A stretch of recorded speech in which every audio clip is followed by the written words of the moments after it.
કર્યા. એક અર્થ એમ કર્યું પાન કરવું એ મધુર છે, પ્રભુનું પી જવું. અને બીજું પીતમનો અર્થ કર્યો પીતરંગ, એ મધુર છે. આ બંને અર્થો કર્યા. પહેલું અર્થ કર્યો પાન કરવું, પ્રભુનું પાન કરવું મધુર છે. પ્રભુ અનેક પ્રકારની લીલાઓ બ્રજમાં કરે છે. ગોપીઓના ઘરે પધારે, દૂધની મટકી ઉપર લાગી હોય અને ઠાકોરજી પહોંચી ન શકે એવી ઊંચી લટકાવે, એટલે ઠાકોરજી શું કરે? કમળની નાળ સરોવરમાંથી લઈ આવે અને પત્તાઓ કાઢી એની નાળ લાવે અને એકની ઉપર બીજો, બીજાની ઉપર ઠાકોરજી ચડે અને નાળ નાખે અંદર માટલીમાં અને ઊંડો શ્વાસ લે એટલે બધું દૂધ બહાર આવવા લાગે. પીતમ મધુરમ.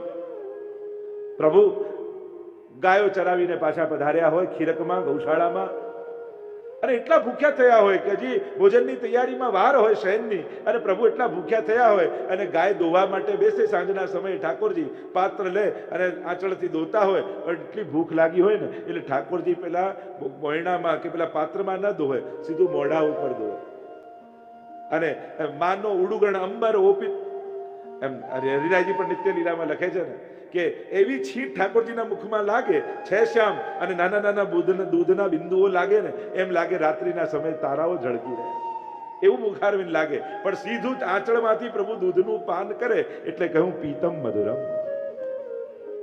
પ્રભુ એ સખાઓ પાસે જ્યારે છાક લીલા કરે અને મધુમંગલને કહ્યું કાલે બધા જ સખાઓ છાક લઈને આવીશ. બધા લઈને આવ્યા. કોઈના પેંડા આરોગે, બરફી આરોગે, જલેબી આરોગે. પણ મધુમંગલ નામનો ગરીબ બ્રાહ્મણ કાંઈ નથી ઘરમાં, માને જીદ કરે છે કંઈક તો પ્રભુ માટે આપ. બેટા કાલની ખાટી છાશ પડી છે, બીજું કાંઈ નથી ઘરમાં. ઠીક છે, ખાટી છાશ આપી દે. અને કુલ્લડમાં ભરી આપી, પણ બેટા બહુ ખાટી છે, પ્રભુ આગળ આગ્રહ ન કરતો. ઠીક છે, લઈને દોડ્યો તો પ્રસન્ન થઈ ગયો મધુમંગલ, મારા ઘરની છાશ ઠાકોરજી આરોગશે. દોડતો દોડતો દોડતો જાય ને જુએ શ્યામ ઢાક પર તો પ્રભુ કોઈની જલેબી, કોઈના પેંડા, કોઈની બરફી આરોગે. મનમાં વિચાર કર્યો આવી ખાટી છાશ ઠાકોરજીને અપાય? ના ના ના. પણ પ્રભુ માંગશે તો જીદ કરશે, અને માંગશે હટ કરશે તો આપવી પડશે, અને પીશે ને ખાટી નીકળશે ને તો મારી હાંસી કરશે ઠાકોરજી કે લઈને આવ્યો એ આવી એક ખાટી છાશ. ના ના, પ્રભુને ન અપાય. તો શું કરું? જોશે તો માંગશે. એમ કરું કે લાવ હું જ પી જાઉં, એટલે માંગે જ નહીં પ્રભુ. અને કુલ્લડ મોઢામાં અડાડ્યું. ઠાકોરજી જોઈ ગયા, મધુમંગલ ઉભો રહે એમ કરીને દોડ્યા પ્રભુ. દોડતા દોડતા આવે, મધુમંગલ ગભરાયો ક્યાંક પ્રભુ ચાખી ન લે, એટલે આખું કુલ્લડ ઉલેડી દીધું. મોઢું નાનકડું, કુલ્લડ મોટું, ધાર નીકળી હોઠ પાસે, ઠોડીમાંથી છાશ ટપકવા લાગી. પ્રભુ દોડતા આવ્યા અને ખોબો ધરી દીધો ઠોડી પાસે, અને એઠી છાશ આ સખાની આરોગવા લાગ્યા. પીતમ મધુરમ. મીઠો મદન ગોપાલ આજ દધી મીઠો મદન, ભાવત મોહી તિહારો જૂઠો, ચંચલ નયન વિશાલ. પ્રભુ આમ સખાઓની એઠી છાશ પીએ. પીતમ મધુરમ. બ્રહ્માજીને મોહ થઈ ગયો કે આ બ્રહ્મ હોય, આ ઈશ્વર હોય. એવી તો અનેક અનેક લીલાઓ પરમાત્માની પીતમ મધુરમની કથા છે. અને પ્રભુ કેવલ માખણ, મિશ્રી અને છાશ જ નથી પીતા. ઠાકોરજીએ એકવાર સખાઓની સાથે વનમાં ગયા છે, અને વનમાં ચારે બાજુ દાવાનળ લાગ્યો, અગ્નિ લાગ્યો, અને ચારે બાજુ જંગલમાં અગ્નિ લાગ્યો, અને જ્વાળાઓ ભભૂકવા લાગી, અને ભભૂકવા લાગી. ગભરાયા બ્રજવાસીઓ, અરે અગ્નિમાં ક્યાંક બળી જઈશું. ઠાકોરજીએ કહ્યું બધા નેત્રો બંધ કરી લો, આંખો બંધ કરી લો. અને જ્યાં આંખો બંધ કરી અને ઠાકોરજી અગ્નિનું પાન કરી ગયા, દાવાનળનું પાન કરી ગયા, અને સખાઓને ખબર ન પડી. આમ જ ઠાકોરજી જો જીવનમાં જ્યારે એવું લાગે ને કે સંસારમાં દાવાગ્નિ ચારે બાજુ બળી રહ્યો છે, કેમ કરીને નીકળીશ, આંખ બંધ કરીને ઠાકોરજી આગળ બેસી જશે. એ ક્યારે તમારા સંસાર અગ્નિના દાવા નળને પી જશે તમને ખબર નહીં પડે. સંકટના સમયે પ્રભુથી દૂર નહીં ભાગવું, ભગવાનની નિકટ રહેવું. સૌભાગ્યનો દાતા ઈશ્વર છે, મંગળનો દાતા ઈશ્વર છે, સુખનો દાતા ઈશ્વર છે. એની નિકટ રહેશો તો સુખ જરૂર આવશે. પણ જે સોર્સ છે, જે દાતા છે, એનાથી દૂર ભાગી જશો તો પછી કયા મંગળની આશા રાખશો? મંગલ રૂપ નિધાન સામરો, મંગલ રૂપ નિધાન. મંગળનો નિધિ એ છે. મંગલમ ભગવાન વિષ્ણુ મંગલમ ગરુડધ્વજ. એ મંગળ છે, મંગળનો સોર્સ છે. જીવનમાં જે પોતાનું મંગલ ઈચ્છતો હોય એને પ્રભુની નિકટ રહેવું જોઈએ. આપણને જ્યારે દેખાશે એ આપણને જોઈ રહ્યો છે એવો ભાવ રાખીને પણ ઊભા રહો. એની દ્રષ્ટિ પડશે ને તો એ દુર્ભાગ્યો ટળી જશે. જો સુખ ઈચ્છતા હો, સૌભાગ્ય ઈચ્છતા હો, શાંતિ ઈચ્છતા હો તો ઈશ્વરના સામિપ્યમાં રહેજો. કારણ એ જ એક જગ્યા છે, બાકી બધી જ જગ્યામાં અશાંતિ છે. શાંતિ ક્યાં છે? તમેવ શરણમ ગચ્છ सर्व भावेन भारत तत्प्रसादात पराम शांति. गीताजी में भगवान कहते हैं ना, तमेव शरणम गच्छ, तो उनकी शरण में जा. किसकी? उस ईश्वर की. क्या मिलेगा? दो चीज मिलेगी, एक शांति और स्थानम प्राप्स्यसि शाश्वतम. સ્થિરતા તને મળશે, એવી જગ્યા મળશે જે સ્થિર હશે. દુનિયાની બાકી બધી જ જગ્યાઓ ડામાડોળ છે, કાયમ માટે નથી રહેતી. એક ઈશ્વરના ચરણ સ્થિર છે, પકડશો તો જીવન સ્થિર થઈ જશે. ભગવાનના ચરણોમાં શાંતિ છે. તો અહીંયા પીતમ મધુરમ, પ્રભુ અનેક પ્રકારના પાન કરે છે. આગળ ગીતમ મધુરમ કહ્યું, આમાં કહ્યું પીતમ મધુરમ. પ્રભુનું આ રીતે પીવું એ મધુર છે. અહીંયા બીજો એક અર્થ કર્યો પીતમ મધુરમનો, પીળાશ. પ્રભુને પીત રંગ પ્રિય છે. અને પીત રંગ એમ તો ઉત્સવનો રંગ આપણે માનીએ, કેસરી પીળો. એટલે જ્યારે પણ ઉત્સવ આવે ઠાકોરજીને કેસરી વાગા આવે, પીળા વાગા આવે. અને પીત રંગ આપણે ત્યાં પીતમ મધુરમનો એક ભાવ એ બતાવ્યો કે જે પણ પીળા, અને પીળો રંગ કોનો છે તો કે સ્વામીજીનો રંગ છે. એટલે પ્રભુને અધિક પ્રિય છે. સ્વામીજી પીત વર્ણ છે, અને પીત વર્ણ સ્વામીજીનો હોવાને કારણે, જો સ્વામીજીનો રંગ પીળો, એમના શ્રીઅંગની સુગંધ એ તુલસીજી જેવી. જો આખા જો રૂપ રસ રંગ બધાની જો ચર્ચા કરીએ આપણે તો દરેક વસ્તુની ચર્ચા કરી શકીએ. એટલે જ આપણે ત્યાં ભોગમાં તુલસીજી આવે છે. આ તુલસીજી શા માટે આવે છે? કારણ કે એમની જે તુલસીજીની ગંધ છે એવી જ સુગંધ શ્રી સ્વામીજીના શ્રીઅંગમાંથી આવે છે, અને એ સ્વામીજીની હાજરીનું પ્રતીક છે. એટલા માટે તુલસીજી પધરાવી છે. આપણે ત્યાં એનો ભાવ જુદો છે. તો પીતમ મધુરમ, જ્યાં જ્યાં પીતતા છે, એટલે જ આપણે ત્યાં શીતકાળમાં જો જુદી જુદી ઘટાઓ થાય, શ્યામ ઘટા, લીલી ઘટા, એમ પીત ઘટાનો પણ પ્રસંગ આવે ને, કે ઠાકોરજી પીલી પાગ, પીલા ફેટા, પીલા વસ્ત્રો ધરે. અને પીત ઘટાનો આપણે ત્યાં કીર્તન સાહિત્યમાં પણ પદ આપણે પીલી ઘટા પદ ગાતા હોઈએ. પીલી ઘટાના કીર્તનોમાં બધી જ વસ્તુ પીળી છે. એમ જ્યારે હરી ઘટા આવે તો બધી જ વસ્તુ હરી. લાલ ઘટા આવે, લાલ હી લાલ કે લોચન, લાલ હી માથે ફેટા, લાલ હી ફેટા, એમ સમસ્ત વસ્તુ લાલ. આપણે ત્યાં શીતકાલમાં ઘટાઓના મનોરથ થતા હોય છે. પીતમ મધુરમ. ત્રીજી વાત, આપણે ત્યાં ખેલના દિવસોમાં ઠાકોરજી જે સુવર્ણના શૃંગાર ધારણ કરે. જો ખેલના, આપણે ત્યાં દરેક ઋતુના શૃંગાર જુદા છે. જેમ વસ્ત્ર જુદા હોય, વસ્ત્રોના રંગ જુદા હોય, વસ્ત્રોના મટીરિયલ જુદા હોય, એમ શૃંગારનો પણ આપણે ત્યાં ક્રમ છે. પન્નાના, માણેકના, હીરાના, મોતીના. એમ ખેલના દિવસો વસંત પંચમી આવે એટલે બધા જ સુવર્ણના પીળા શૃંગાર આવી જાય ઠાકોરજી. અને એ પીત શૃંગાર ઠાકોરજી ધારણ કરે એટલે જે કાંઈ પણ પીતતા ઠાકોરજી ધારણ કરે એ બધી જ સ્વામીજીના ભાવની છે. અને એ 40 દિવસ સુધી ઠાકોરજી સુવર્ણના શૃંગાર ધારણ કરી અને સ્વામીજીને આધીન છે. પ્રભુ અને સ્વામીજી એક છે એવો ભાવ પ્રગટ કરતા હોય છે. એટલે કહું પીતમ મધુરમ. અને આમ કઈ મહાપ્રભુજી આગળ ગાન કરતા કહે, ગીતમ મધુરમ, પીતમ મધુરમ, ભુક્તમ મધુરમ. પ્રભુનું આરોગવું એ મધુર છે. એમ કહ્યું ભુક્તમ મધુરમ. આપણે ત્યાં અનેકવિધ પ્રકારની લીલાઓના ચરિત્રો ઠાકોરજીના વર્ણિત છે. પ્રસિદ્ધ છે ભુક્તમ મધુરમ. સૌથી પહેલા તો ઠાકોરજીનું માખણનું આરોગવું. અને પ્રભુ ચોરી કરી કરીને માખણ આરોગે, અને આરોગ્યા પછી ગોપીજનો પણ મોટો ઉત્સવ કરે કે ઠાકોરજીએ મારા ઘરમાં આજે પધરામણી કરી અને મારી સામગ્રીનો અંગીકાર કર્યો.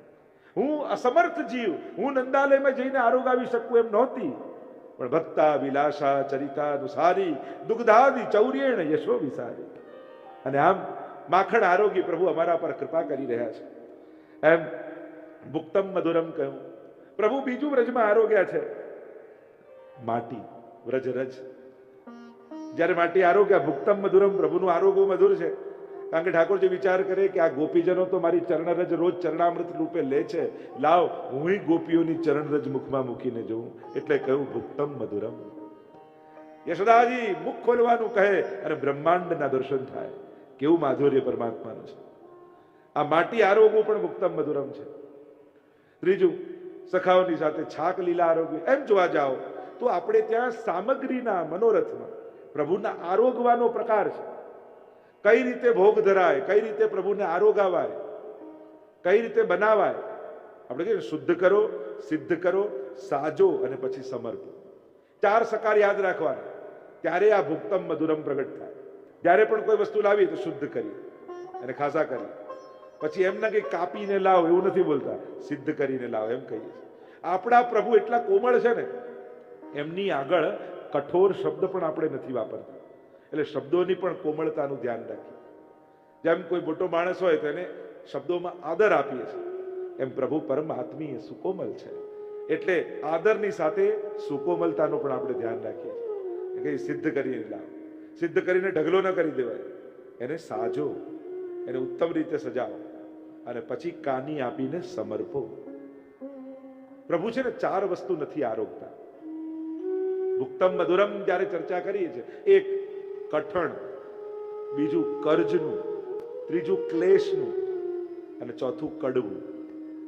આ 4 ક કૃષ્ણને ગમતા નથી.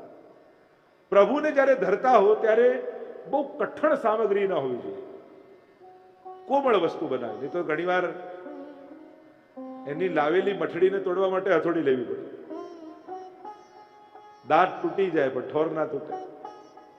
પણ પ્રાચીન સમયમાં લોકો મહિનાઓ યાત્રા કરીને આવતા અને પાછો મહિનો જતા, એટલે અમુક સામગ્રી પ્રસાદ રૂપે એવી મળતી કે જે કઠણ હોય ને વર્ષો ઘણા સમય સુધી લાંબુ રહે, એટલે વધારે ખાંડ નાખીને બનાવતા.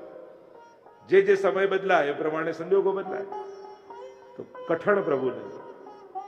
એટલે એક બેન કે તમારા માટે આજે આ બનાવ્યું છે, હસબન્ડને કહ્યું તું નામ ન પાડીશ, તું બનાવ, નામ હું પછી જોઈને રાખી લઈશ. નામ સાંભળીને આશા બંધાય ને કઈ જુદું નીકળે. કઠણ, ક્લેશનું કોઈ પણ વસ્તુ જ્યારે સામગ્રી સિદ્ધ કરતા હોઈએ ઠાકોરજીની, ત્યારે ક્લેશ કરીને નહીં બનાવવી, ક્લેશ કરીને લાવવી નહીં, ક્લેશ કરીને ધરવી નહીં. પ્રભુ નિમિત્તે કોઈ પણ રીતે ઘરમાં ક્લેશ ન થવો જોઈએ. ઠાકોરજી આનંદનો રૂપ છે. મહાપ્રભુજી તો કહે તમારા કામવાળાને પણ ક્લેશ ન થવો જોઈએ ભગવત સેવા બિરાજતી હોય. ક્લેશનું ઠાકોરજીને, એટલે કૃષ્ણદાસ મેઘરને પૂછ્યું ને પ્રભુને શું ગમે ને શું ન ગમે, ત્યારે ઠાકોરજીને શું ન ગમે એમાં કહ્યું પ્રભુને ક્લેશ નથી ગમતું. જે પણ કરો જેટલું થાય એટલું આનંદથી કરો. ક્લેશ કરીને વધારે કરવા કરતા ઠાકોરજીને જે પણ ધરો ભાવથી અને આનંદથી ધરો ને એ વધારે સારું છે. ક્લેશનું નહીં. ત્રીજું કર્જનું નહીં. તમારી જેટલી અવસ્થા છે, જેટલું સામર્થ્ય છે એ પ્રમાણે જે સંજોગ છે એવું ધરો. પણ બીજાનું વધારે જોઈ અને ક્યાંકથી ઉછીનું લાયા, અહીંયાથી લાયા, ત્યાંથી લાયા અને પછી આપવાનું ટેન્શન, એવું ઠાકોરજીને આરોગાવવું નહીં. જે તમારી શક્તિ છે, તમારું સામર્થ્ય છે, ઠાકોરજી એમાં જ રાજી છે. આપણે ત્યાં તો પદ્મનાભદાસજીની વાર્તા આવે ને, જ્યારે ભોગ ધરવાનું કાંઈ ન રહ્યું, કંઈ જ નહીં, ત્યારે વિનંતી કરી મથુરાધીશને કે પ્રભુ હવે ઘરમાં ભોગ ધરવા માટે કાંઈ નથી, આપ આજ્ઞા કરો તો આપણે મહાપ્રભુજીના ઘરે પધરાવી આવું. રોજ 56 ભોગ આરોગવા મળશે, અહીંયા તો છોલે આરોગવા પડશે. અને મથુરાધીશ એ સમય બોલ્યા, પ્રભુ એમ બોલ્યા, તારા ઘરે રહેવું છે, ભલે છોલે આરોગીશ, પણ તારા ઘરની બહાર મને નહીં આનંદ આવે. માને 56 ભોગનો રસ નથી, મને રસ તો તારામાં છે. ભગવાનને ભક્તમાં રસ હોય છે, એની વસ્તુઓમાં રસ નથી હોતો. અહીંયા જેટલા બેઠા છો એક વસ્તુ સ્પષ્ટ સમજી લેજો, પ્રભુને તમે ગમો છો અને એટલા માટે તમારી તમે ધરેલી વસ્તુ ગમે છે. તમે વસ્તુ ગમાડીને તમને પોતાની જાતને દૂર કરશો તો ઠાકોરજીને આનંદ નહીં આવે. એ તમારામાં રસ રાખે છે, એટલે તમે ભાવથી જે ધરશો ઠાકોરજી પ્રસન્ન થશે. કર્જનું ઠાકોરજીને નહીં ધરવું, ક્લેશનું નહીં ધરવું, કડવું નહીં ધરવું. આપણે ત્યાં તો ઠાકોરજીને મીઠું અધિક પ્રિય છે. અરે અમને ડાયાબિટીસ છે ભાઈ, ખાંડ નાખીએ પછી કરવું શું? અરે ઠાકોરજી માટે થોડું તો ગળ્યું બનાવી શકીએ ને. પછી ભલે એમાંથી જો કોઈ વસ્તુ, વધારે વસ્તુમાંથી થોડી વસ્તુ કાઢીને પ્રભુને ધરો ને તો એ બાકી બધું પ્રસાદી થઈ જાય. તમે લોટ બાંધ્યો હોય, એમાંથી 2 ગોળા કાઢી અને એની રોટલી બનાવી પ્રભુને ધરી તો એ આખો લોટ પ્રસાદી થઈ ગયો. કોઈ પણ વસ્તુમાંથી થોડુંક કાઢી લો અને પ્રભુને ધરી અને પ્રભુનો એને એક ભોગ હોય તો બાકી બધું પ્રસાદી કહેવાય. એનો એક ક્રમ છે, એનો એક પ્રકાર છે. દરેક વસ્તુના રસ્તા છે. જેને કરવું છે એને ક્યાંય અટકવાની જરૂર નથી. દરેક વસ્તુના રસ્તા છે, પણ કરવાનું શરૂ કરો. તો ચાર વસ્તુ તો ભુક્તમ મધુરમ જેની ચર્ચા કરી રહ્યા છે. તો આપણે ત્યાં સામગ્રીનો ક્રમ જો 3 શબ્દો યાદ રાખવાના. ભોગ ધરો, એક સામગ્રી, બીજો ભોગ અને ત્રીજો પ્રસાદ. ઘણી વાર લોકોને લાવો પ્રસાદ લાવો ઠાકોરજીને ધરાવવાનો છે. હજી આરોગ્ય જ નથી તો પ્રસાદ થયો ક્યાંથી? પ્રભુ જે આરોગ્ય ન હોય એને સામગ્રી કહેવાય. સામગ્રી છે. શ્યામને મળવામાં જે અગ્રી હોય એ જ સામગ્રી. જેની જે આઈ છે, જે પ્રભુ નિમિત્તે આઈ છે અને પ્રભુને મળવામાં જેને ઉત્કંઠા અને તત્પરતા, સામગ્રી હજી ધરી નથી. પ્રભુને ધર્યું હોય, પ્રભુ આરોગતા હોય, એ ભલે રાજભોગ હોય, અન્નકૂટ હોય, 56 ભોગ હોય, પણ આરોગતા હોય ને ત્યારે એને ભોગ કહેવાય. આપણે શું કહીએ? હમણાં ભોગ આવે છે, હમણાં ભોગ ધર્યા છે. ત્યારે એમ નથી કહેતા હમણાં અન્નકૂટ ધર્યો છે, હમણાં 56 ભોગ ધર્યો છે, હમણાં રાજભોગ ધર્યો છે. આપણે શું શબ્દ વાપરીએ? હમણાં ઠાકોરજીને ભોગ ધર્યો છે. પ્રભુ અત્યારે એને ભોગવી રહ્યા, પ્રભુ એને આરોગી રહ્યા છે. એટલે એ ધરેલી વસ્તુને ભોગ કહેવાય. અને પ્રભુને જ્યારે સરાવીએ, જો આપણે ત્યાં ધરવાનો ક્રમ પણ આવડવો જોઈએ અને સરાવતા પણ આવડવું જોઈએ. બંનેની રીત છે. દરેક વસ્તુનો એક પ્રકાર હોય છે. શિંગારનો પણ પ્રકાર છે. ભલે શિંગાર ધરાવો, પણ કઈ રીતે ધરાવે? ઘણી વાર તો યોગના બધા આસનો ઠાકોરજીને શિંગાર ધરાવતા વૈષ્ણવ કરાવી દે. આમ કરે ને આમ કરે લાલનને. નુપુર ધરાવવા હોય તો શીર્ષાસન ઠાકોરજીને કરાવી દે. પ્રભુ એમ ન કે શૃંગારનો ટાઈમ હોય કે હવે યોગા ટાઈમ. અરે શૃંગાર ધરાવવાનો ક્રમ છે. પ્રભુ આડા ટેડા ન થવા જોઈએ, એ તો સીધા જ રહેવા જોઈએ. અને દરેક વસ્તુ, એ વસ્ત્ર હોય, શૃંગાર હોય, કેવી કુશળતાથી પ્રભુને ધરવું એ વૈષ્ણવને આવડવું જોઈએ. ઝાપીજી પણ ઠાકોરજીની કરો ને. ઘણી વાર લોકો પધરાવીને ઠાકોરજી આવે, ખોલીએ તો કાંઈ ન હોય, પછી ગાદી નીચેથી લાલન નીકળે. તો ઝાપીજી પણ કઈ રીતે કરાય, કઈ રીતે તકિયા ગોઠવવા, એમની ઉપર કઈ રીતે વસ્ત્ર આવે, આ બધું આવડવું જોઈએ. એમ જ ભોગ કઈ રીતે ધરાય ઠાકોરજીને. દૂધઘર ક્યાં આવે, અનસકડી ક્યાં આવે, સકડી ક્યાં આવે. સકડીના હાથ દૂધઘરમાં ન લાગે. લોકોને એમ થાય કે હવે મોડર્ન જમાનામાં અમે વધારે મોડર્ન, અમને આ બધું. અરે પુષ્ટિ માર્ગમાં તો 500 વર્ષોથી આ બધું છે. ટેબલ પર હવે તમે ખાતા થયા. અમારા ઠાકોરજીને તો ભોજનની પાટ પહેલેથી આવે, ભોગ ધરવાની પાટ. ચમચીમાં હવે તમે ખાતા થયા. અમારે તો 500 વર્ષોથી ચમચી આવે. અને એ પણ દૂધઘરની ચમચી કઈ છે, સકડીની ચમચી કઈ છે, દાળનો ચમચો કયો છે, દરેકની જ્યાં જે ચમચી હોય ત્યાં જ આવે.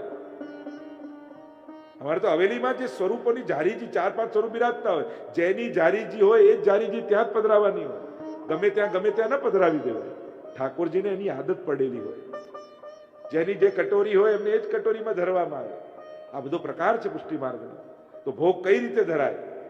ક્યાં લીલો મેવો આવે, ક્યાં દૂધઘર આવે, ક્યાં અનસકડી આવે, ક્યાં સકડી આવે. ભુક્તમ મધુરમ. પ્રભુ ઉત્તમ વસ્તુના ભોગતા છે. આપણે ત્યાં સેવામાં પણ 4 ભાવથી સેવા થાય છે. આ 4 ઉપચાર, બ્રહ્મોપચાર, રાજોપચાર, બાલોપચાર, આ બધા ઉપચાર, ગ્વાલોપચાર, આ 4 ઉપચાર થાય. પ્રભુ બ્રહ્મ છે એટલે ઈશ્વરની જેમ એમના જ્યેષ્ઠાભિષેક, પંચામૃત આ બધું થાય. પ્રભુ બાલક છે, બાલ ભાવ છે એટલે બાળકની જેમ એમને સેવામાં આવે. પ્રભુ ગોવાળા છે એટલે ગોવાળની જે દિનચર્યા હોય એ રીતે ઠાકોરજીની અષ્ટયામ દિનચર્યા છે. અને પ્રભુ બધું જ હોવા છતાં એ વ્રજના રાજા પણ છે. એટલે રાજભોગ આવે, ઘનપાટ લાગે, રાજા જેવા શૃંગાર ધરે. તો પ્રભુનો ક્રમ આ 4 ભાવથી થાય છે સેવાનો. ભુક્તમ મધુરમ કહ્યું તો કહ્યું સામગ્રી, ભોગ અને પ્રસાદ. ઠાકોરજી આરોગી લે અને પછી એ પ્રસાદ બને. અને એ જ્યારે વૈષ્ણવમાં વાંટો ત્યારે મહાપ્રસાદ બની જાય. આ આપણે ત્યાં ભોગ ધરવાનો ભાવ. ભુક્તમ મધુરમ. પ્રભુનું આરોગવું પણ મધુર છે. એટલે 4 મુખ્ય સામગ્રીના ભોગ યા ઉત્સવ આપણે ત્યાં ઉજવવામાં આવતા હોય છે. પહેલો રાજભોગ. ઠાકોરજી નિત્ય જે આરોગ્ય શ્રૃંગાર પછી એને કહેવાય રાજભોગ. અને અનેક જગ્યાએ ઠાકોરજી રાજભોગ આરોગે. નંદ બાબાની કનક ઠાકોરજી નંદ બાબાની પાસે બેસી પટ્ટા ઉપર અને ભોગ આરોગી રહ્યા છે. બીજું સખાઓની સાથે છાક આરોગી રહ્યા છે. ત્રીજું ગોપીઓ જયવત છાક સલોની મોહન યા છાક પઠાઈ, એવા પદો પણ આપણે ત્યાં રાજભોગના મળે છે. અને આમ ઠાકોરજીને રાજભોગ આવે. રાજાનો ભોગ, જેમ કોઈ રાજા મહારાજા ભોગ આરોગતા હોય એ રીતે ઠાકોરજી આરોગે. બીજો સામગ્રીનો એક મનોરથ છે છાક.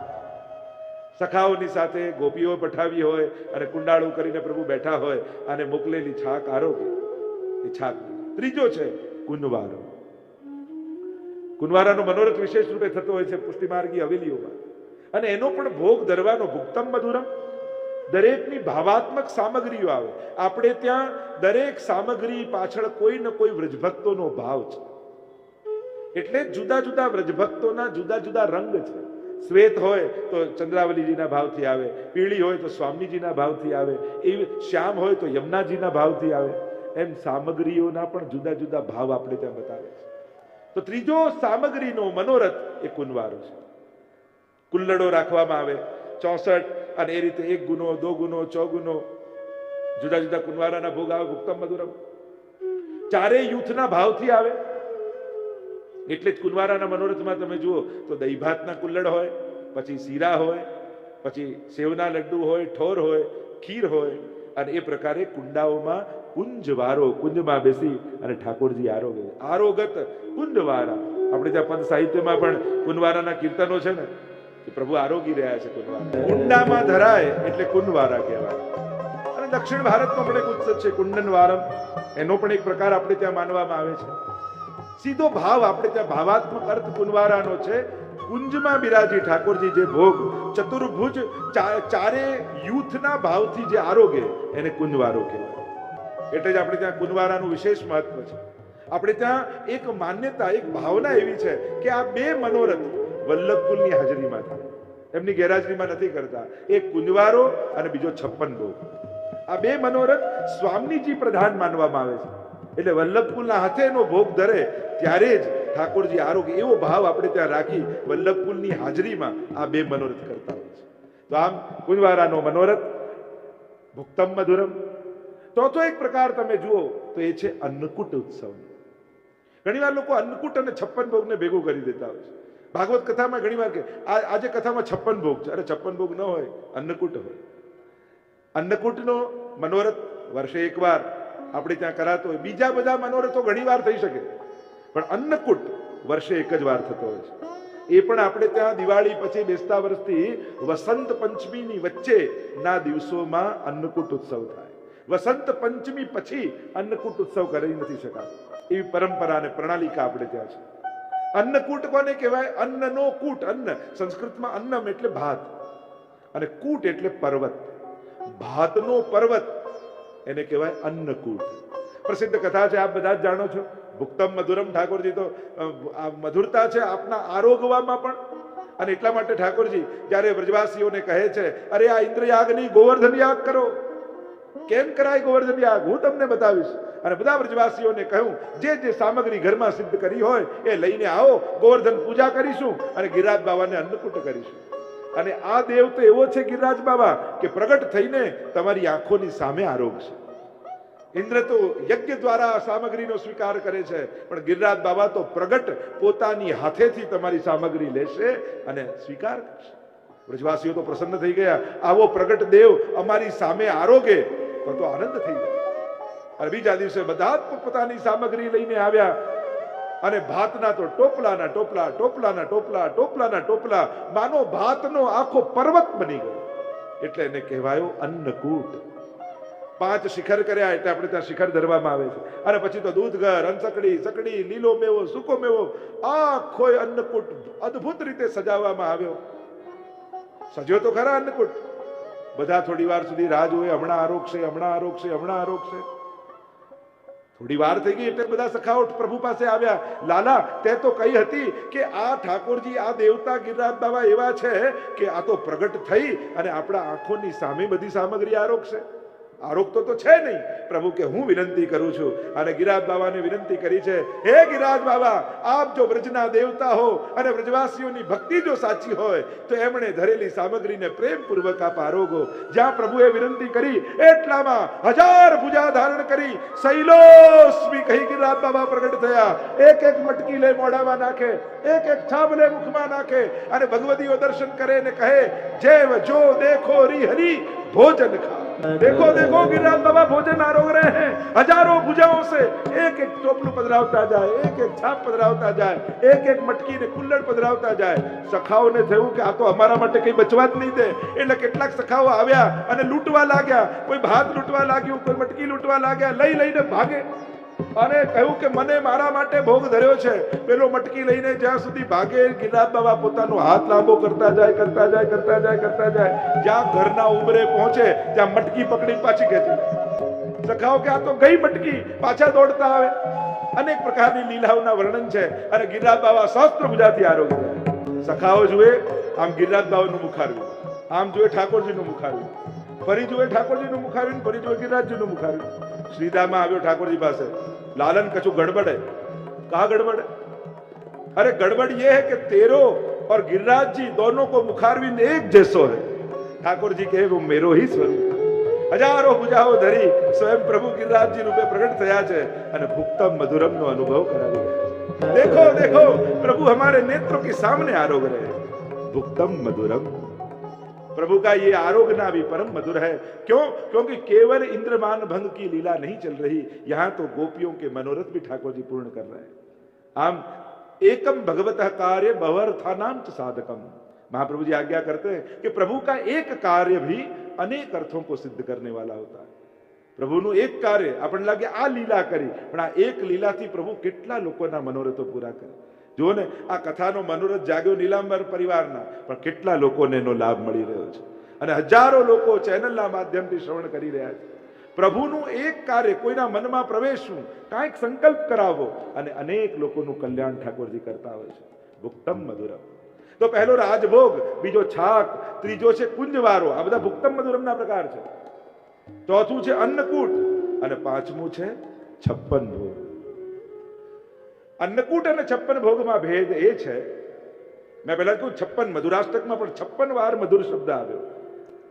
56 ભોગ, 56 ભોગ એટલે 56 પ્રકારની સામગ્રી જ નહીં, 56 ભાવની સામગ્રી. વ્રજમાં 56 પાંખુડીઓ છે, 56 સ્થળ છે અને પ્રત્યેક સ્થળમાં થતી લીલામાં ગોપીજનો જે સામગ્રી આરોગાવે, એ વ્રજકમલનો જે ભાવ કહેવાય આપણે, એ રીતે જ આપણે ત્યાં 56 ભોગ એટલે એમ માનવામાં આવે, ભાવના એવી છે કે રાધાજી સાથે ઠાકોરજીની સગાઈ નક્કી થઈ અને સગાઈ નક્કી થઈ એટલે વૃષભાનજીએ સમસ્ત વ્રજના લોકોને જે ભોજ આપ્યો એને કહેવાય 56 ભોગ. અને એટલા માટે 56 ભોગ આદિમાં વિવાહ આદિના પદ ગવાતા હોય છે, ત્યારે વૃષભાનજી, કીર્તિજી, નંદબાબા, યશોદાજી એ બધાની ભાવનાજી ભોગમાં બિરાજતી હોય છે. જેમ ઠાકોરજી બિરાજે ને 56 ભોગમાં, પ્રભુ સિંહાસનમાં હોય તો એક બાજુ વૃષભાનજી, કીર્તિજી અને બીજી બાજુ નંદબાબા અને યશોદાજી, ત્યાં ધોતી, ઉપરણા, સાડી, એમના શ્રૃંગાર આ બધું ધરવામાં આવતું હોય છે અને એમની ભાવના સિદ્ધ કરવામાં આવતી હોય કે આ બંને બિરાજે છે. અને ઠાકોરજી અને સ્વામીજીના વિવાહ અને 56 ભોગ આરોગન લાગે.